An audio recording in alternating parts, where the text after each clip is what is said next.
السلام علیکم ناظرین، آج میں آپ کو جو کہانی سنانے جا رہی ہوں وہ ایک خاتون کی سچی اور دل دہلا دینے والی داستان ہے۔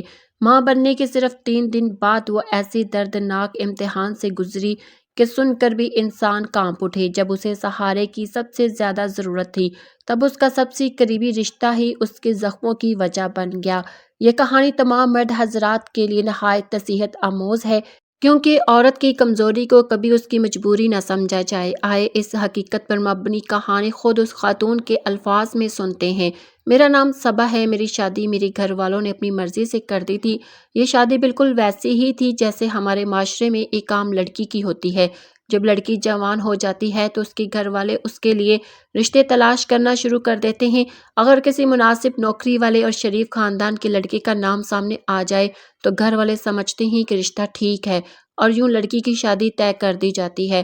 میری شادی بھی بالکل اسی طرح طے ہوئی تھی، اگرچہ میں اور محمود دونوں پڑھے لکھے تھے، مگر شادی سے پہلے ہماری کبھی کوئی بات چیت نہیں ہوئی تھی، نہ فون پر بات ہوئی اور نہ کہیں ملاقات۔ بس گھر والوں نے فیصلہ کیا اور میں نے ہمیشہ کی طرح خاموشی سے قبول کر لیا۔ شادی کی تیاریاں شروع ہو گئی۔ گھر میں روزانہ بحث ہوتی تھی، کبھی کپڑوں پر بات، کبھی جہیز کی فرصت، کبھی رشتے داروں کو فون۔ ایک دن میری نند میرے پاس آئی۔ وہ مجھ سے چند ہی سال چھوٹی تھی۔ مسکرا کر کہنے لگی کہ شادی میں اب صرف 1 مہینہ رہ گیا ہے، اگر آپ کو بھائی کا نمبر چاہیے تو میں دے دیتی ہوں، تھوڑی بہت بات چیت کر لیجئے گا۔ اس نے یہ بات بڑی معصومیت سے کہی تھی، کیونکہ وہ خود بھی کم عمر تھی اور اسے لگتا تھا کہ شاید میں اپنے ہونے والے شوہر سے بات کرنا چاہوں گی۔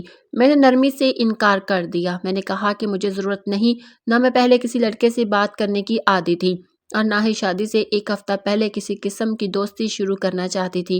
ویسے بھی میں سوچ رہی تھی کہ اب بات ہی کیا ہو سکتی ہے، لیکن شادی سے صرف 1 ہفتہ پہلے میرے فون پر ایک پیغام آیا۔ اس میں صرف سلام لکھا تھا اور پیغام بھیجنے والا محمود تھا۔ اس نے اپنا نام لکھا اور پوچھا کیا میں اس رشتے سے خوش ہوں۔ اس سوال نے مجھے عجیب احساس میں مبتلا کر دیا۔ اگر میں اس وقت یہ کہہ بھی دیتی کہ میں خوش نہیں ہوں تو کیا ہو جاتا؟ کچھ بھی نہیں، نہ شادی رک سکتی تھی اور نہ ہی کوئی فیصلہ بدل سکتا تھا۔ اس لیے میں نے یہی جواب دیا کہ میں خوش ہوں، حالانکہ مجھے خود بھی نہیں معلوم تھا کہ میں واقعی خوش ہوں یا نہیں۔ حقیقت یہ تھی کہ میں نے محمود کو خود منتخب نہیں کیا تھا۔ مجھے ویسے بھی شادی نہیں کرنی تھی، مگر مجھے ایک نئی ذمہ داری میں دھکیل دیا گیا تھا۔ میرے سسرال میں افراد کی تعداد بہت زیادہ تھی، 2 نندیں، 4 دیور، ساس سسر اور ساس کی ساس یعنی دادی ساس بھی اس گھر میں رہتی تھی۔ میرے لیے جو کمرہ رکھا گیا تھا وہ اتنا بڑا اور سجا ہوا تھا کہ جیسے کسی خاص مہمان کے لیے تیار کیا گیا ہو۔ بستر، پردے، الماریاں، سب کچھ نہایت سلیقے سے آراستہ تھا۔ وہ لوگ شادی کی ہر رسم اور ہر رواج پورے کر رہے تھے۔ ادھر میرے ماں باپ بھی اپنی پوری کوشش کر رہے تھے۔ آخرکار شادی کا دن آ ہی گیا۔ میرے دل عجیب طرح دھڑک رہا تھا۔ وہ دن بھی ویسا ہی تھا جیسا کسی لڑکی کے لیے شادی کا دن ہوتا ہے۔ میں دلہن بنی سر جھکائے بیٹھی تھی۔ چاروں طرف روشنی، تصویریں، لوگ اور خوشی کے نعرے تھے، مگر میرے دل میں ایک عجیب سی خاموشی تھی۔ محمود نے فوٹو سیشن کروانے سے صاف انکار کر دیا۔ اس نے کہہ دیا کہ وہ برائیڈل فوٹو شوٹ نہیں کرواتے۔ میرے گھر والوں نے بھی اصرار نہیں کیا، کیونکہ میری اپنی بھی کوئی خاص خواہش نہیں تھی۔ پھر بھی میری ایک شادی شدہ کزن مجھے سمجھا رہی تھی کہ تم بہت معصوم، بہت فرما بردار ہو، تم نے بہت دوسروں کی بات مانی ہے، شادی بھی گھر والوں کی پسند سے کر رہی ہو، مگر اپنی شادی شدہ زندگی میں کبھی کبھار اپنی رائے بھی رکھنا، جہاں تمہارے ساتھ برا ہو وہاں خاموش نہ رہنا۔ لیکن سچ یہ تھا کہ میں ہمیشہ خاموش رہ کر ہی ہار جاتی تھی۔ میں اپنی آواز خود ہی دبا دیتی تھی۔ میں حق لے سکتی تھی، مگر حق لینے سے پہلے ہی چپ ہو جاتی تھی۔ شاید گھر کی بڑی بیٹیاں ایسی ہی ہوتی ہیں۔ بالآخر میری شادی ہو گئی اور آج میری شادی کی پہلی رات تھی۔ میں اپنے کمرے میں بیٹھی اپنے شوہر کا انتظار کر رہی تھی۔ میرے دل میں طرح طرح کے سوال اٹھ رہے تھے۔ میری زندگی اب کس طرف جا رہی ہے؟ محمود کیسا ہوگا؟ میری زندگی کیسے گزرے گی؟ مجھے کچھ بھی معلوم نہیں تھا۔ میں بس گہری سانس لے رہی تھی اور اس دروازے کو دیکھ رہی تھی جس کے پیچھے میرا نیا سفر، نیا رشتہ اور نئی آزمائش کھڑی تھی۔ میرا شوہر کمرے میں داخل ہوا۔ اس نے دروازہ اندر سے بند کر دیا۔ اس کا انداز کچھ ایسا تھا جیسے وہ خود کو ثابت کرنا چاہتا ہو۔ ظاہر ہے ہمارے معاشرے میں دلہا اور دلہن دونوں کو پہلی رات کے حوالے سے بہت سے مشورے دیے جاتے ہیں۔ وہ یہ بھی جاننا چاہتا تھا کہ اس کمرے میں مرد وہ ہے، لیکن مجھے پہلے ہی اس کے رویے کا اندازہ ہو گیا تھا، کیونکہ شاید اسے معلوم نہیں تھا کہ جیسی عورت اسے چاہیے تھی میں بالکل ویسی ہی تھی۔ اس نے سامنے بیٹھ کر مجھے منہ دکھائی کا تحفہ دیا۔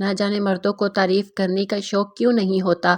پھر وہ ہدایات دینے لگا کہ میرے گھر میں بہت سے لوگ ہیں، ہر بات کا خیال رکھنا، کمرے کی بات کمرے سے باہر نہ جائے، میری ماں، میرے ماں باپ اور میری بہنوں کا خیال رکھنا، تم میری بہنوں جیسی ہو، دیور بھابھی کے رشتے کی ایک حد ہونی چاہیے، اس کا خیال رکھنا، میرے بھائی چھوٹے ہیں، تم سے بے تکلف ہونے کی کوشش کریں گے مگر تم بڑی ہو اس لیے اپنے حدود میں رہنا۔ اس نے اتنی ساری باتیں ایک ساتھ کہہ دی کہ شروع کی باتیں آخری ہدایت کے ساتھ ذہن سے نکل گئی۔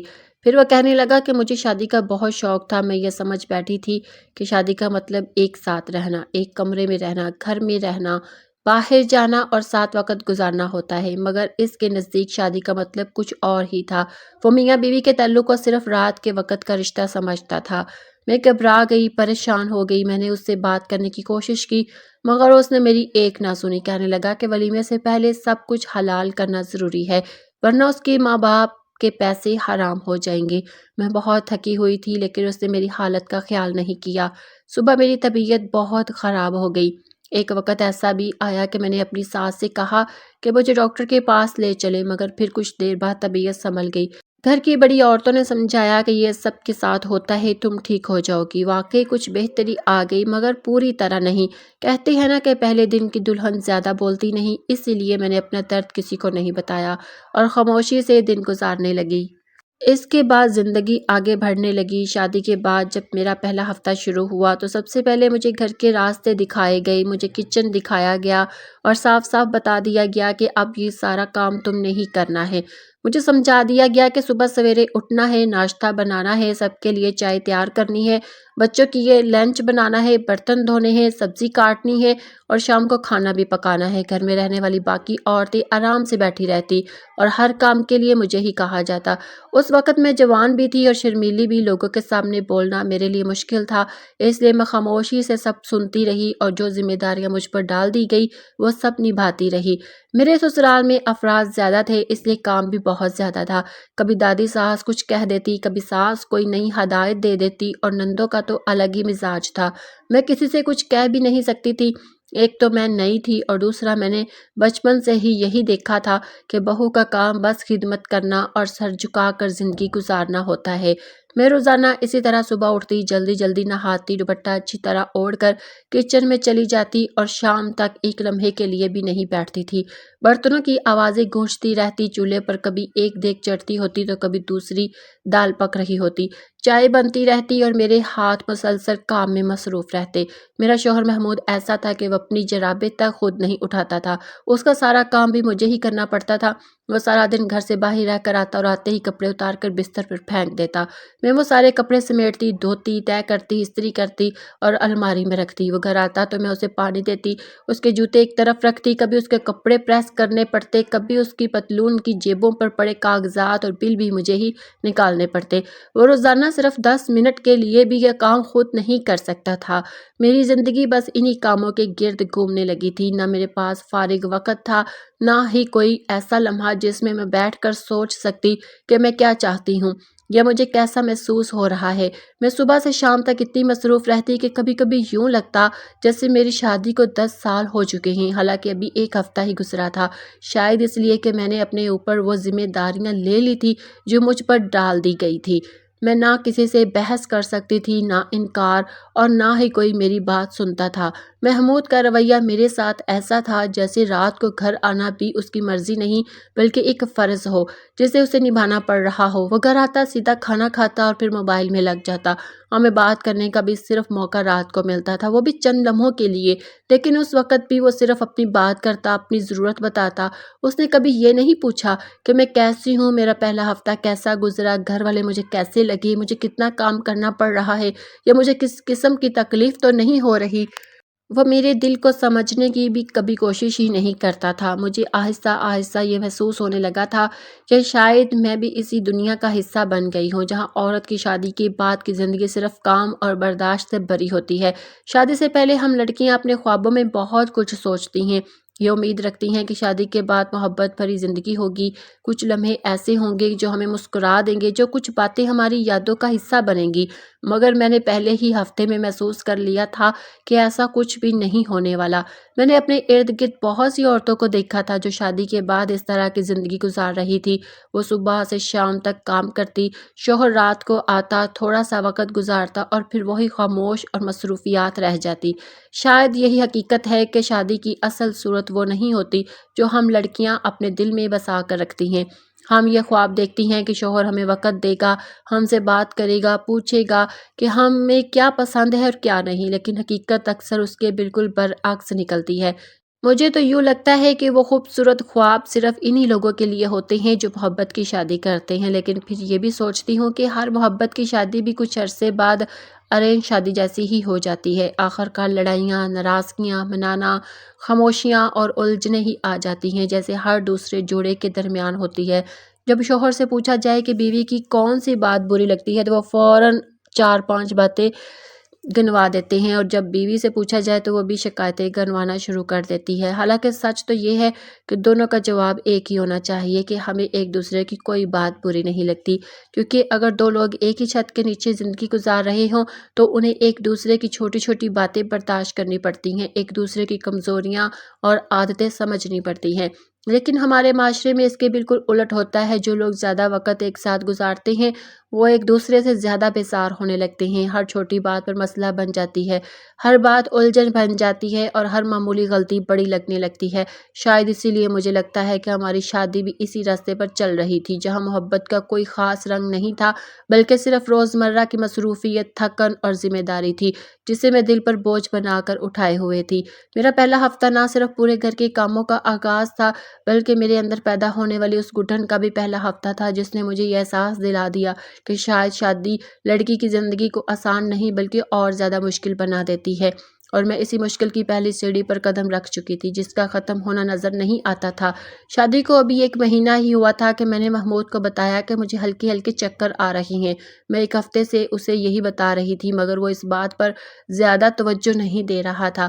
اسے چاہیے تھا کہ پہلی بار ہی مجھے ڈاکٹر کے پاس لے جاتا، مگر اس نے اس بات کو عام سمجھ کر نظر انداز کر دیا۔ میں خود بھی اب تھکنے لگی تھی کیونکہ گھر کا کام بھی بہت زیادہ تھا اور جسم بھی کمزور ہوتا جا رہا تھا۔ پھر وہی ہوا جس کا مجھے ڈر تھا۔ میں کچن میں دال بنا رہی تھی کہ اچانک مجھے زور کا چکر آیا اور میرے ہاتھ سے دال کا پتیلا چھوٹ کر گر گیا۔ گرم دال میرے پاؤں پر گری اور میرا پاؤں جل گیا۔ میں گھبرا کر وہیں بیٹھ گئی۔ گھر والے دوڑ کر آئے، میرا شوہر بھی آ گیا۔ اس نے مجھے اٹھا کر گاڑی میں بٹھایا اور فوراً ڈاکٹر کے پاس لے گیا۔ ڈاکٹر نے معائنہ کیا تو بتایا کہ میں ماں بننے والی ہوں۔ یہ سنتے ہی سب لوگ خوش ہو گئے کیونکہ یہ اس گھر کا پہلا بچہ تھا۔ ان کی خوشی کی کوئی حد نہ تھی۔ میرے شوہر کا چہرہ بھی خوشی سے کھل اٹھا۔ شاید پہلی بار اس نے مجھے غور سے دیکھا۔ وہ میرے پاس آ کر بیٹھا، میرے پاؤں کی طرف دیکھا اور کہنے لگا، دیکھو تمہارا پاؤں بھی جل گیا تھا اور تم نے مجھے بتایا کیوں نہیں کہ تمہاری طبیعت خراب ہے؟ میں نے جواب دیا، میں تو 1 ہفتے سے بتا رہی تھی۔ وہ کہنے لگا، مجھے لگا یہ کوئی عام سی بات ہوگی۔ پھر اس نے کہا، یہ تو خوشی کی خبر ہے کہ تم ماں بننے والی ہو۔ لیکن اس کے بعد میری ساس نے جو بات کہی وہ میرے دل پر تیر کی طرح لگی۔ اس نے کہا کہ ابھی تو شادی کو صرف 1 مہینہ ہوا ہے اور اس نے پہلے ہی خوشخبری سنا دی۔ اس پر میری دادی ساس نے فوراً جواب دیا کہ آج کل تو اکثر لوگ شادی کے پہلے ہی مہینے میں خوشخبری دے دیتے ہیں۔ اگر یہ 4 مہینے بعد خبر دیتی تو پھر تم کہتے ہو کہ بچوں کا مسئلہ ہے، اب خبر دے دی ہے تو پھر بھی تمہیں مسئلہ ہے۔ دادی ساس نے محبت بھری نظر سے میری طرف دیکھا۔ وہ مجھے کسی حد تک اپنا سمجھتی تھی، شاید اس لیے کہ انہیں اپنی بہت زیادہ پسند نہیں تھی، اسی وجہ سے وہ اکثر میرا خیال رکھ لیا کرتی تھی۔ میں بھی اس سے خوش رہتی تھی کیونکہ شادی کے بعد بہو کو جہاں سے ذرا سا بھی پیار مل جائے وہیں اسے سکون محسوس ہوتا ہے۔ میری ماں نے بھی مجھے یہی کہا تھا کہ پہلا بچہ جلدی پیدا کر لینا تاکہ اس گھر میں تمہارے قدم مضبوط ہو جائیں، آدمی چاہے کچھ وقت بعد ہو۔ اس بات سے میرے دل کو کچھ حوصلہ ملا اور میں خوش ہو گئی۔ لیکن پہلی بار کے حمل خود بھی بہت مشکل ہوتی ہے، ہر دن نیا ہوتا ہے، ہر درد نیا محسوس ہوتا ہے۔ میرے لیے سب کچھ نیا تھا۔ گھر والے کچھ حد تک میرا خیال بھی رکھتے تھے، کبھی کبھی کوئی بات بھی سنا دیتے تھے، مگر مجموعی طور پر میرا خیال رکھا جاتا تھا۔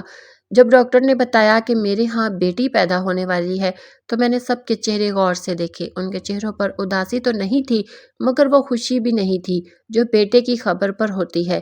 انہوں نے کہا، چلو کوئی بات نہیں، بعد میں بیٹا ہو جائے گا اور ساتھ یہ بھی کہہ دیا کہ بیٹی آنا بھی خوشی کی بات ہے۔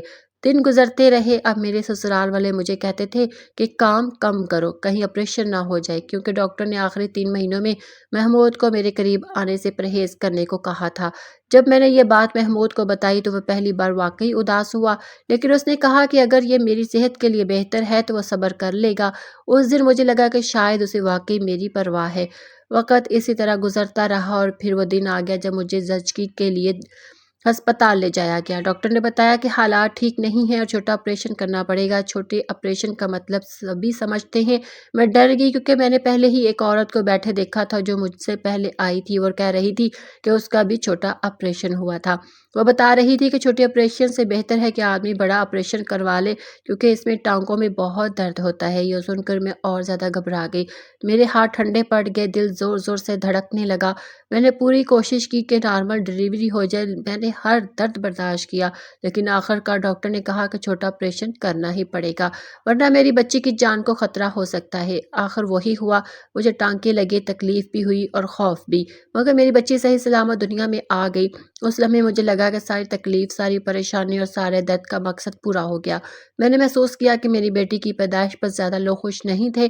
جو لوگ گھر مبارک دینے آ رہے تھے انہیں بھی صرف چائے پلائی جا رہی تھی، چائے کے ساتھ مٹھائی نہیں دی جا رہی تھی۔ حالانکہ یہ خاندان کا پہلا بچہ تھا اور میری پہلی بیٹی، جیسے میں نے کوئی 7 بیٹیاں پیدا کرتی ہوں، اور اب ان لوگوں کو خوشی ہی نہیں ہو رہی تھی۔ اس وقت مجھے اتنا محسوس نہیں ہو رہا تھا، لیکن آج یہ کہانی سناتے ہوئے ضرور محسوس ہو رہا ہے کہ میرے خاندان والے، یہاں تک کہ میرے ماں باپ بھی بہت زیادہ روایتی اور ٹپیکل قسم کے لوگ تھے۔ انہیں بس یہی فکر تھی کہ لوگ کیا کہیں گے، زمانہ کیا کہے گا، دنیا کے دستور اور رسم و رواج کیا ہیں۔ میری اپنی ماں نے بھی کہہ دیا تھا کہ اگر پہلے بیٹا ہو جاتا تو بہت اچھی بات تھی، پھر خیریت سے بیٹی بھی آ جاتی تو اتنا برا نہ لگتا، لیکن کوئی نہیں، اللہ خیر کرے گا، 1 سال بعد پھر کوشش کر لینا۔ میں یہ سب سن کر دل ہی دل میں پریشان ہو رہی تھی، کیونکہ ابھی میں اتنی تکلیف اور درد سے نکلی تھی، بلکہ ابھی بھی درد باقی تھا، اور وہ لوگ 1 سال بعد دوبارہ اسی آزمائش سے گزرنے کی بات کر رہے تھے۔ حقیقت یہ تھی کہ مجھے فوراً مزید بچے نہیں چاہیے تھا، میری خواہش تھی کہ کم از کم 3 سال بعد دوسرا بچہ ہو۔ مگر یہ پہلا بچہ بھی میری مرضی سے نہیں ہوا تھا، مجھے تو خبر ہی نہیں تھی۔ میرے شوہر نے خود ہی اس بارے میں فیصلہ کر لیا تھا۔ ابھی ہماری شادی کو 10 مہینے ہی ہوئے تھے کہ میری گود میں میری 10 دن کی بیٹی تھی، اور میری ساس لوگوں کے سامنے اس طرح شرمندہ ہو رہی تھی جیسے یہ بچی میری نہیں بلکہ کسی اور کی ہو، جیسے یہ ان کے بیٹے کی اولاد نہیں بلکہ کسی اور کی اولاد ہو۔ وہ کہہ رہی تھی کہ پتہ نہیں اتنی جلدی کیسے ہوگی، دراصل ہم نے 7ویں مہینے ہی ڈیلیوری کروا لی تھی، کوئی مسئلہ ہو گیا تھا۔ وہ لوگوں سے جھوٹ بول رہی تھی کہ 7ویں مہینے میں ڈیلیوری ہوئی ہے، حالانکہ میری بیٹی پورے 9 مہینے کی تھی۔ شاید وہ لوگوں کو یہ بات کروانا چاہتی تھی کہ یہ اتنی جلدی نہیں ہوئی، کہیں لوگ یہ نہ سمجھے کہ ان کی بہو شادی سے پہلے ہی ماں بننے والی تھی۔ نہ جانے ہمارے معاشرے میں کیسی کیسی باتیں اور سوچیں پائی جاتی ہیں، لیکن اصل بات جو ہونے والی تھی، جو میرے شوہر نے کرنی تھی، اس کا مجھے کوئی اندازہ نہیں تھا۔ میں تو بالکل انجان بیٹھی تھی۔ گھر والے میری بیٹی کو زیادہ سنبھال نہیں رہے تھے، بس اتنی مہربانی کی گئی تھی کہ مجھ سے گھر کا کام نہیں کروایا جا رہا تھا۔ کہا گیا کہ اپنا اور اپنی بیٹی کا خود خیال رکھو، جیسے یہ کوئی بہت بڑا احسان ہو۔ سب کچھ نیا تھا اور سب کچھ بہت بھاری بھی۔ کبھی دائیں کروٹ لیتی تو ٹانکوں میں درد اٹھتا، کبھی بائیں کروٹ لیتی تو پیٹھ سے پسینہ بیٹھ اٹھتا۔ بچی کو گود میں اٹھانا، دودھ پلانا، صاف کرنا، بار بار جاگنا، یہ سب میرے لیے کسی امتحان سے کم نہ تھا۔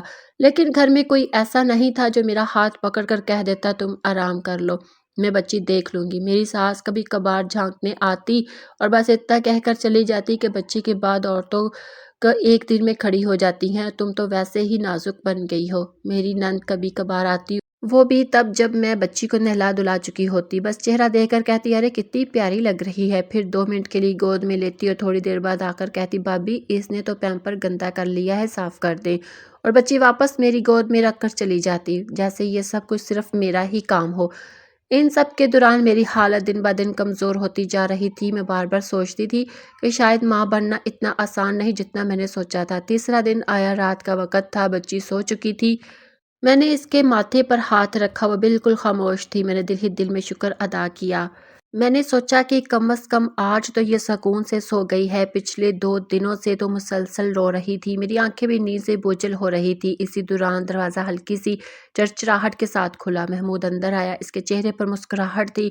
وہ آہستہ سے بولا، آج تو یہ سو گئی ہے، پچھلے 2 دنوں سے تو اس نے بہت رونا مچایا ہوا تھا۔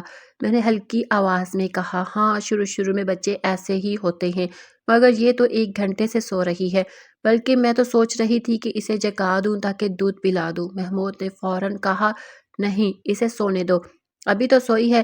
میں نے حیرت سے کہا، کیوں کیا ہوا؟ وہ بولا، کچھ نہیں، بس اسے آرام کرنے دو، اور وہ دروازہ بند کرنے لگا۔ مجھے اس کی یہ حرکت عجیب لگی۔ میں نے کہا، محمود تم دروازہ کیوں بند کر رہے ہو؟ اس نے میری طرف دیکھ کر ہلکی سی مسکراہٹ کے ساتھ کہا، اب تو بچہ ہو گیا ہے نا، دیکھو میں نے کتنا صبر کیا ہے، اب تو تم مجھے تھوڑا سا وقت دے دو گی نا؟ میں کچھ سمجھ ہی نہیں پائی۔ میں نے کہا، کیا مطلب؟ تمہیں کیا ہو گیا ہے؟ وہ تھوڑا قریب آ کر بولا، مجھے تمہاری ضرورت محسوس ہو رہی ہے۔ میں ہکا بکا رہ گئی، میرا جسم ابھی سنبھلا بھی نہیں تھا۔ میں نے کہا، محمود ڈاکٹر نے کہا ہے کہ مجھے کم از کم 2 مہینے پرہیز کرنا ہے، میرے ٹانگوں میں ابھی بھی درد ہے، تم جانتے ہو میں ابھی ٹھیک نہیں ہوئی۔ اس نے کہا، ڈاکٹر تو ایسے ہی کہہ دیتے ہیں، کچھ نہیں ہوتا، تم نے تو جیسے میری جان ہی لے لی ہے۔ میں نے ڈرتے ہوئے کہا، تم کیا کہہ رہے ہو محمود؟ میں ابھی تکلیف میں ہوں، تم سمجھتے کیوں نہیں؟ اس نے میرے چہرے کو دونوں ہاتھوں میں پکڑ کر کہا، بس ایک بار میری بات مان لو، کچھ نہیں ہوگا، میں ہوں نا، تم ڈرو مت۔ میں نے بار بار روکا، کہا، نہیں محمود پلیز ایسا مت کرو، میری طبیعت خراب ہو جائے گی، مگر اس نے میری ایک نہ مانی، اور وہ رات میری زندگی کا سب سے دردناک لمحہ تھی، ایک ایسا وقت جس سے میں نے کبھی بھلا نہ سکتی۔ میرا جسم چیخ رہا تھا، مگر میری آواز کسی نے نہیں سنی۔ میرے آنسو تکیے میں جذب ہو گئے، میں درد سے کانپتی رہی اور وہ اپنی ضد پر قائم رہا۔ میرے جسم سے خون بہنے لگا۔ میں نے دھندلی آواز میں کہا، محمود بس کرو، مجھے بہت درد ہو رہا ہے، مگر وہ تب تک نہ رکا جب تک میں بالکل بے جان سی نہ ہو گئی۔ جب اس نے دیکھا کہ مجھے سانس لینے میں مشکل ہو رہی ہے تو وہ گھبرا گیا، میرے ہاتھ ٹھنڈے پڑ گئے تھے، میں بے ہوش ہونے لگی۔ وہ فوراً اٹھا، دروازہ کھول کر چیخنے لگا، کوئی ہے، ڈاکٹر کو بلاؤ، میری بیوی کی حالت خراب ہو گئی ہے۔ سب لوگ بھاگتے ہوئے آئے، مجھے فوراً ہسپتال لے جایا گیا۔ ڈاکٹر نے فوراً معائنہ کیا اور غصے سے کہا، ٹانکے کھل گئے ہیں، یہ کیسے ہوا؟ میرے شوہر کے پاس کوئی جواب نہیں تھا، اس کے چہرے کا رنگ اڑ گیا۔ ڈاکٹر نے کہا، فوراً خون کی بوتل منگواؤ، معاملہ بہت خراب ہے، تمہاری معمولی سی غلطی ان کی جان لے سکتی ہے۔ وہ باہر کی طرف بھاگا، نرسیں اندر دوڑنے لگی، ایک نے میرے ہاتھ میں ڈرپ لگائی، دوسری پٹی کھولنے لگی، خون رکنے کا نام ہی نہیں لے رہا تھا۔ میں ہوش و حواس کھو بیٹھی، میری آنکھوں کے سامنے اندھیرا چھا گیا۔ جب آنکھ کھلی تو میرے ارد گرد سفید روشنی تھی، نرسیں آ جا رہی تھی، میرے جسم میں درد کی ایک لہر دوڑ گئی۔ میں نے بھاری آواز میں پوچھا، میری بچی کہاں ہے؟ نرس نے کہا، وہ محفوظ ہے، آپ کے شوہر کے پاس ہے، آپ کچھ نہ بولیں، ابھی آرام کریں۔ میں نے آنکھیں بند کر لی، میرے چہرے سے آنسو بہنے لگے۔ میں نے دل ہی دل میں کہا، اگر ماں بننے کی خوشی یہ ہے تو میں یہ خوشی دوبارہ کبھی نہیں چاہوں گی، کیونکہ جس درد سے میں گزری تھی اس نے میری روح تک کو زخمی کر دیا تھا۔ ڈاکٹر زور زور سے باتیں کر رہی تھی، میری آنکھوں کے سامنے سب دھندلا رہا تھا۔ وہ کہہ رہی تھی، جلدی خون کی بوتلوں کا انتظام کرنا ورنہ مریضہ کی جان جا سکتی ہے۔ محمود کے چہرے پر پہلی بار صاف گھبراہٹ نظر آئی۔ وہ باہر بھاگا اور کچھ دیر بعد 2 لوگوں کے ساتھ آیا، ایک کے ہاتھ میں خون کی بوتل تھی اور دوسرے کے ہاتھ میں کاغذات۔ ڈاکٹر نے مجھے ایک بیڈ پر لٹایا اور مشین لگا دی گئی۔ مجھے یوں محسوس ہو رہا تھا جیسے میرا جسم ختم ہو رہا ہو۔ میں نے آنکھیں بند کی اور ہلکی سی آواز میں بس اتنا کہا، میری بچی کا خیال رکھنا۔ نرس میرے بازو میں سوئی لگا رہی تھی، خون کی بوتل لٹکائی گئی، ڈاکٹر کے ہاتھ تیزی سے حرکت کر رہے تھے۔ میں نے سنا وہ کہہ رہی تھی، بہت زیادہ بلیڈنگ ہو رہی ہے، اگر خون نہ رکا تو کچھ بھی ہو سکتا ہے۔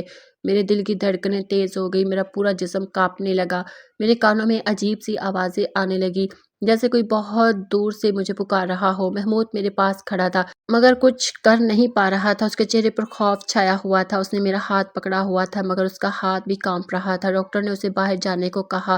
جب وہ جانے لگا تو میں نے بہت کمزور آواز میں کہا، میری بچی کو مت چھوڑنا، اور پھر میری آنکھوں کے آگے اندھیرا چھا گیا۔ پتہ نہیں کتنا وقت گزرا، جب آنکھ کھولی تو میں ہسپتال کے ایک دوسرے کمرے میں تھی۔ میرے پاس ایک نرس کھڑی تھی، اس نے بتایا، آپ کا دوبارہ آپریشن کر کے ٹانکے لگا دیے گئے ہیں، اب آپ کا سخت آرام کی ضرورت ہے۔ میں فوراً پوچھا، میری بچی کہاں ہے؟ اس نے کہا، وہ بالکل ٹھیک ہے، مگر آپ زیادہ بات نہ کریں۔ میں نے آنکھیں بند کر لی اور دل ہی دل میں رو دی۔ 2 دن بعد جب میری حالت کچھ بہتر ہوئی تو ڈاکٹر نے کہا بہت خوش قسمت ہیں، اگر 5 منٹ اور تاخیر ہو جاتی تو آپ کی جان بچانا ممکن نہیں تھا۔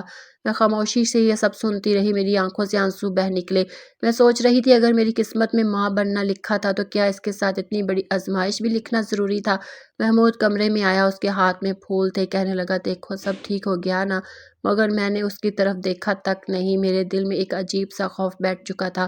میں کہنا چاہتی تھی کہ تمہارے ایک لمحے کی ضد نے مجھے موت کے دھانے میں پہنچا دیا، مگر میری زبان ساتھ نہیں دے رہی تھی۔ میں نے صرف اتنا کہا اب مجھے اکیلا چھوڑ دو۔ وہ بولا تم ناراض ہو؟ میں نے آنکھیں بند کر کے منہ دوسری طرف کر لیا۔ رات کو جب سو گئے تو میری بچی جاگ گئی، اس نے ہلکی سی آواز میں رونا شروع کیا۔ میں بڑی مشکل سے اٹھی اور اسے گود میں لیا، میرے ٹانکوں میں ابھی بھی درد تھا۔ میں نے اسے سینے سے لگایا تو میری آنکھوں سے آنسو بہنے لگے۔ میں نے کہا بیٹی تم میری جان ہو، تمہارے لیے ہی میں نے یہ سب برداشت کیا ہے، میں تمہیں کبھی اکیلا نہیں چھوڑوں گی۔ صبح ہوئی تو نند کمرے میں آئی اور طنزیہ لہجے میں بولی بھابی آپ تو بڑی ناز نخرے والی بن گئی ہیں، ڈاکٹر نے بتایا ہے کہ دوبارہ ٹانکے لگے ہیں، خیر جوان عورت ہو ٹھیک ہو جاؤ گی۔ میں نے کچھ نہیں کہا، بس خاموشی سے بچی کو دودھ پلاتی رہی۔ میرے دل میں بس ایک ہی دعا تھی کہ میری بچی ہمیشہ سلامت رہے۔ دن گزرتے گئے مگر وہ رات میرے دل سے کبھی نہیں نکلی۔ جب میں نے موت کو اپنے قریب محسوس کیا تھا، اس رات نے میری روح کو ہلا کر رکھ دیا تھا۔ میں اب محمود سے کم بات کرنے لگی تھی، شاید وہ سمجھ گیا تھا کہ میں بدل گئی ہوں۔ وہ کبھی یہ نہیں جان سکا کہ میری خاموشی کے پیچھے کتنی اذیت چھپی ہوئی ہے۔ جب میں گھر واپس آئی تو سب کے چہروں پر وہ سختی بھی تھی جو ڈانٹ کے بعد رہ جاتی ہے، اور وہ فکر بھی جو کسی حادثے کے بعد دل میں گھر کر جاتی ہے۔ میرے شوہر کا رنگ اب تک فاقہ تھا، اس کے چہرے پر پچھتاوے کی لکیریں اس طرح بنی ہوئی تھی جیسے کسی نے انگلی سے مٹی میں نقش کھینچ دیا ہو۔ میرے سسر اس کے سامنے کھڑے تھے، ان کے لہجے میں وہ غصہ بھی تھا جو ایک باپ کے دل میں ہوتا ہے، اور وہ درد بھی جو کسی بہو کو اس حال میں دیکھ کر پیدا ہوتا ہے۔ انہوں نے میرے شوہر سے کہا تمہیں یہ سب کرنے کی کیا ضرورت تھی؟ ڈاکٹر نے صاف لفظوں میں کہا تھا کہ تمہاری بیوی مر بھی سکتی تھی اور یہ بھی ممکن تھا کہ وہ ہمیشہ کے لیے ماں بننے کی صلاحیت سے محروم ہو جاتی۔ ڈاکٹر نے تمہیں ڈانٹا بھی ہے، تمہیں ذرا بھی شرم نہیں آئی کہ تم نے کس حالت میں اس کے ساتھ یہ سب کیا؟ کیا تم اپنے گھر کی بیٹیوں کو اس تکلیف میں دیکھ سکتے ہو؟ کیا تم انہیں اس اذیت سے گزار سکتے ہو؟ میرے گھر کی فضا یکدم خاموش ہو گئی تھی، جیسے ہر دیوار میری چیخ سن رہی ہو، جیسے ہر کھڑکی جانتی ہو کہ میرے ساتھ کیا گزرا۔ میری ساس بھی میرے پاس آئی، ان کی آنکھوں میں بھی فکر تھی اور افسوس بھی۔ انہوں نے میرے سر پر ہاتھ رکھا اور آہستہ سے کہا بیٹا ہم سے غلطی ہو گئی، ہمیں تمہیں پہلے سمجھانا چاہیے تھا، ہم ماں باپ ہیں، ہم اپنی اولاد کے غلط قدم کو بھی معاف کر دیتے ہیں، مگر تمہاری تکلیف دیکھ کر ہمارے دل کانپ گئے ہیں۔ ڈاکٹر کی باتیں سب کے ذہن میں تازہ تھی، خاص طور پر وہ جملہ جو بار بار دہرا رہی تھی کہ اگر ایک لمحہ اور دیر ہو جاتی تو یہ لڑکی شاید بچ نہ پاتی اور اس حادثے کا کوئی بھی انجام نکل سکتا تھا۔ میرے شوہر کے چہرے پر شرمندگی اور خوف دونوں صاف نظر آ رہے تھے۔ ایک ہفتے تک وہ میرے کمرے میں نہیں آئے، ایک ہفتے تک وہ نظریں جھکائے چلتے رہے جیسے خود سے نظریں ملانے کے قابل نہ ہو۔ ان دنوں گھر والے میری بیٹی کا بھی خیال رکھ رہے تھے اور میرا بھی، کیونکہ میری حالت ایسی تھی کہ باتھ روم جانے کے لیے بھی کسی کے سہارے کی ضرورت پڑتی تھی۔ میری ٹانگیں بوجھل ہو چکی تھی، قدم لڑکھڑاتے تھے، میں اپنی بیٹی کو خود گود میں نہیں اٹھا سکتی تھی، صرف اسے دیکھ سکتی تھی، اس کے سر پر ہاتھ رکھ سکتی تھی، اور وہ بھی درد کے ساتھ۔ گھر میں ایک عجیب سی خاموشی چھائی رہتی تھی، جیسے سب کو یہ احساس ہو چکا ہے کہ ایک غلطی کبھی کبھی عورت کی پوری زندگی بدل دیتی ہے۔ 10-15 دن بعد میری طبیعت کچھ بہتر ہوئی، میں آہستہ آہستہ قدم رکھ کر چلنے کی کوشش کرتی تو پیٹھ میں درد سا اٹھتا، مگر پھر بھی پہلے سے بہتر تھی۔ اب میں تھوڑی دیر کے لیے اپنی بیٹی کو خود اٹھا سکتی تھی۔ ان دنوں میرا شوہر بیٹھک میں سو رہا تھا، شاید اسے خود بھی لگتا ہے کہ وہ میرے سامنے آنے کے قابل نہیں رہا، وہ چاہ کر بھی ہمت نہیں کر پا رہا تھا۔ دل تو کرتا ہوگا کہ اپنی بچی کو گود میں لے، مگر اسے ڈر تھا کہ کہیں اس کی وجہ سے میرے زخم دوبارہ نہ کھل جائیں۔ پھر ایک دن اس کی دادی آئی، وہ بظاہر سخت مگر اندر سے نرم دل عورت تھی۔ انہوں نے محمود کو بازو سے پکڑا گھسیٹتے ہوئے میرے کمرے میں لے آئی، ان کی بلند آواز تھی بیٹا ہو یا پوتا، سب ان کے سامنے سیدھے کھڑے ہو جاتے تھے۔ انہوں نے محمود سے کہا تم بیٹھک میں کیا کر رہے ہو؟ اس نے بچہ اکیلے پیدا کیا، درد اور تکلیف اکیلے سہی، تم کہاں تھے جب یہ تڑپ رہی تھی؟ تم نے تو اس کے ساتھ وہ کیا جو دشمن کے ساتھ بھی نہیں کیا جاتا، جاؤ اپنی بیٹی کو خود سنبھالو، تم یہاں مہمانوں کی طرح پڑے ہو، یہ کوئی بات ہے؟ یہ تمہاری بیوی ہے، تمہاری گھر والی ہے، اس کے پاس رہنا تمہارا فرض ہے، ان کی بات سن کر محمود کا سر زمین پر گر گیا۔ اس کے پاس واقعی کوئی جواب نہیں تھا۔ وہ اندر آیا اور سیدھا اپنی بیٹی کے پاس گیا، اسے آہستہ سے اٹھایا اور پہلی بار اس طرح گود میں لیا جیسے وہ واقعی اس کی جان ہو۔ پھر وہ میرے قریب بیٹھ گیا، اس کی آنکھوں میں نمی تھی۔ اس نے آہستہ سے کہا، میں غلطی پر تھا، مجھے معاف کر دو۔ امی نے بھی مجھے بہت کچھ سنایا، ابو نے بھی ڈانٹا، مگر سب سے زیادہ مجھے اپنی غلطی کی تکلیف دی ہے۔ میں واقعی شرمندہ ہوں، میں وعدہ کرتا ہوں کہ ایسا دوبارہ کبھی نہیں ہوگا۔ میں تم سے بہت محبت کرتا ہوں، تم میری بیوی ہو اور میں تمہیں کبھی اذیت نہیں دینا چاہتا۔ پتہ نہیں مجھ سے کیا ہو گیا تھا، بس میرا ضبط ختم ہو گیا تھا۔ میں نے اس کی بات سنی، میرا دل بھی ٹوٹ چکا تھا، مگر میں کیا کر سکتی تھی، میں نے اسے معاف کر دیا، کیونکہ میں جانتی تھی کہ بدلہ لینے سے میری تکلیف کم نہیں ہوگی بلکہ گھر کی فضا اور خراب ہو جائے گی۔ میں نے آنکھیں بند کرتے ہوئے کہا، ٹھیک ہے محمود، میں نے تمہیں معاف کیا، بس دوبارہ کبھی ایسی غلطی نہ کرنا۔ اس دن کے بعد وہ کمرے ہی میں سونے لگا۔ رات کو جب بچی جاگتی تو وہ اکثر پہلے اٹھ جاتا، اسے اٹھا کر باہر لے جاتا، کبھی ٹہلتا، کبھی پیار کرتا، کبھی اس کے گال چوم لیتا۔ میں یہ سب دیکھتی رہتی اور سوچتی کہ شاید اب اسے اپنی ذمہ داری کا احساس ہو چکا ہے۔ اس حادثے کے بعد واقعی اس کی عقل کچھ ٹھکانے آ گئی تھی۔ گھر والے بھی میرا زیادہ خیال رکھنے لگے تھے۔ اگر کوئی کچھ کہہ بھی دیتا تو میں خاموشی سے سن لیتی، کیونکہ میں جانتی تھی کہ جب انسان جواب دینا شروع کر دے تو گھر کی دیواریں بھی ناراض ہو جاتی ہیں۔ وقت گزرتا گیا، بیٹی بڑی ہوئی تو اتنی خوبصورت اور پیاری تھی کہ اس نے سب کی محبت خود ہی سمیٹ لی۔ اس کی مسکراہٹ ہی دل جیت لیتی تھی۔ کبھی تایا اسے اٹھا کر باہر لے جاتے، کبھی اس کے لیے کچھ لے آتے، کبھی پھپھو اسے پیار کرتی، کبھی دادا اپنے ہاتھوں سے اسے کھانا کھلاتے۔ سب اس کے دیوانے ہو گئے تھے اور وہ سب کے چہروں پر مسکراہٹ بکھیرتی رہتی تھی۔ میرا شوہر بھی پہلے سے بہتر ہو گیا تھا، اس کا رویہ نرم پڑ گیا تھا، لہجے کی سختی کم ہو گئی تھی۔ کبھی کبھی وہ خود ہی کہہ دیتا، تم نے بہت کچھ سہا ہے، اب میں تمہیں کبھی تکلیف نہیں دوں گا۔ زندگی کا یہی سبق ہے کہ جہاں زندگی ہے وہاں درد بھی ہے، خوشیاں بھی ہیں، غلطیاں بھی ہیں، معافیاں بھی ہیں، آزمائشیں بھی ہیں اور سکون بھی ہے۔ کبھی اوپر کبھی نیچے، کبھی خوشی کبھی غم، کبھی امید کبھی مایوسی۔ اگر انسان ان سب کو زندگی کا حصہ مان لے تو جینا آسان ہو جاتا ہے۔ میں نے یہی سیکھا کہ کچھ تکلیفیں انسان کو مضبوط بنا دیتی ہیں اور کچھ غلطیاں انسان کو واقعی انسان بنا دیتی ہیں۔ پھر وقت نے ایک نیا موڑ لیا اور میں دوبارہ ماں بنی۔ اس بار اللہ نے بیٹے سے نوازا اور یوں میری گود میں وہ خوشی آ گئی جس کی سب کو خواہش تھی۔ گھر میں خوشی کی لہر دوڑ گئی اور ہر چہرہ کھل اٹھا۔ سب کہنے لگے کہ اب گھر کا چراغ آ گیا ہے اور خاندان مکمل ہو گیا ہے۔ میرے شوہر کے چہرے پر بھی ایک الگ ہی چمک تھی، جیسے اسے زندگی میں کوئی بہت بڑی کامیابی مل گئی ہو۔ سب لوگ میرے بیٹے کو پیار کرتے، اٹھا اٹھا کر گود میں لیتے، کبھی اس کا ہاتھ چومتے، کبھی گال سہلاتے۔ گھر والے کہتے کہ اب تو گھر میں رونق ہی رونق ہوگی، مگر میں دل سے ایک بات کہتی ہوں، میری بیٹی کے ساتھ بھی سب سے پہلے جیسا ہی پیار کرتے تھے، کسی نے اس کے ساتھ فرق نہیں کیا۔ مجھے ہمیشہ یہ ڈر رہتا تھا کہ کہیں بیٹے کی آمد سے بیٹی کی اہمیت کم نہ پڑ جائے، مگر ایسا کچھ نہیں ہوا۔ میری دونوں نندیں میری بیٹی سے بہت محبت کرتی تھی، جیسے وہ ان کی اپنی ہو۔ میری ساس بھی اسے گود میں لے کر گھنٹوں بیٹھی رہتی تھی۔ بیٹے کی آمد سے کوئی کمی نہیں آئی، بس اضافہ ہی ہوا۔ گھر کی مصروفیات بڑھ گئی مگر خوشیاں بھی بڑھ گئی۔ دونوں نندوں کی شادیاں ہو چکی تھی۔ جب بھی وہ آتی میرے بچوں کے لیے تحفے لاتی تھی، بیٹی کے لیے کپڑے، بیٹے کے لیے کھلونے۔ میں یہ سب دیکھ کر دل ہی دل میں شکر ادا کرتی تھی کہ میں یہ ایک ایسے گھر میں آئی ہوں جہاں محبت بھی ہے اور اپنائیت بھی۔ وقت تیزی سے گزر رہا تھا اور مجھے محسوس ہوتا تھا کہ میری زندگی نے ایک نیا رنگ اختیار کر لیا ہے۔ گھر کے سب افراد ایک دوسرے سے جڑے ہوئے تھے اور ایک دوسرے کی خوشیوں میں شامل ہوئے تھے۔ ایک دیور کی شادی پہلے ہی ہو چکی تھی مگر وہ شادی کے کچھ دن بعد ہی اپنی بیوی کو لے کر بیرون ملک چلا گیا۔ وہ وہاں آباد ہو گئے تھے۔ کبھی کبھار فون پر بات ہو جاتی، تصویریں بھیجتے کہ کیسا گھر بنا رہے ہیں اور زندگی کیسے گزر رہی ہے۔ خاندان والے خوش ہو جاتے اور کہتے کہ چلو باہر رہ کر بھی انہوں نے اپنے رشتوں کو مضبوط رکھا ہے۔ اب دوسرے دیور کی شادی کی باتیں چلنے لگی تھی۔ گھر میں روز نئی گفتگو ہوتی، کبھی کوئی رشتہ دیکھا جاتا، کبھی پسند نہ آتا، کبھی خاندان والے مشورے دیتے اور کبھی میری ساس اپنے طور پر رشتے تلاش کرتی۔ گھر والے بہت خوش تھے اور میں بھی ان کے ساتھ خوش محسوس کرتی تھی، کیونکہ میں نے ہمیشہ اپنے گھر کو ایک جڑے ہوئے خاندان کی طرح دیکھا تھا، جہاں بڑی بات پر سب اکٹھے ہوتے ہیں اور ہر خوشی سب کی خوشی ہوتی ہے۔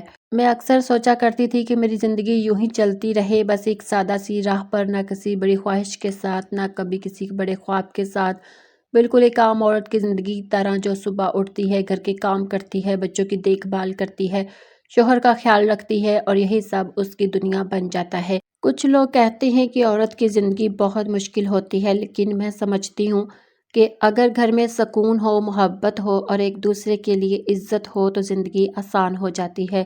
میرے شوہر نے کبھی زیادہ وقت تو نہیں دیا، لیکن وہ اپنے بچوں سے ضرور محبت کرتے تھے۔ ان کے دل میں بیٹے کے لیے بھی نرمی تھی اور بیٹی کے لیے بھی۔ وہ کبھی سخت نہیں ہوئے، بس وہ ایسے انسان تھے جنہیں اپنے کام سے محبت تھی۔ گھر آتے، کھانا کھاتے، بچوں کے ساتھ 2-4 منٹ کھیل لیتے اور پھر آرام کر لیتے تھے۔ مجھے ان سے کبھی کوئی شکایت نہیں رہی، کیونکہ میں نے بہت سی عورتوں کی زندگیاں دیکھی تھی جو مجھ سے کہیں زیادہ مشکل میں تھی۔ میں نے سیکھ لیا تھا کہ زندگی جیسے ملے ویسے ہی گزار لینی چاہیے۔ گھر میں روزمرہ کے کام ہوتے تھے، بچوں کی دیکھ بھال ہوتی تھی۔ کبھی کبھی شام کو ہم سب چھت پر بیٹھ جاتے تھے۔ جب ہوا چلتی تو بہت سکون ملتا تھا۔ بچے کھیلتے تھے اور میں انہیں دیکھ کر خوش ہو جاتی تھی۔ میری بیٹی اپنے بھائی سے بہت محبت کرتی تھی، اس کے پاس بیٹھتی، اسے ہلاتی، لوریاں سناتی اور میں انہیں دیکھ کر سوچتی کہ یہی اصل زندگی ہے۔ نہ کوئی بڑی خواہش، نہ کوئی بڑا غم، بس جتنی بساط ہو اتنی خوشی۔ اب گھر میں دوسرے دیور کی شادی کی تیاریاں بھی شروع ہونے والی تھی۔ سب لوگ اپنے اپنے کاموں میں لگے ہوئے تھے۔ کہیں کپڑوں کی باتیں ہو رہی تھی، کہیں جہیز کی تیاری، کہیں شادی کی تاریخ پر گفتگو، اور گھر میں ایک الگ ہی رونق تھی، جیسے ہر طرف خوشیوں کا میلہ لگا ہو۔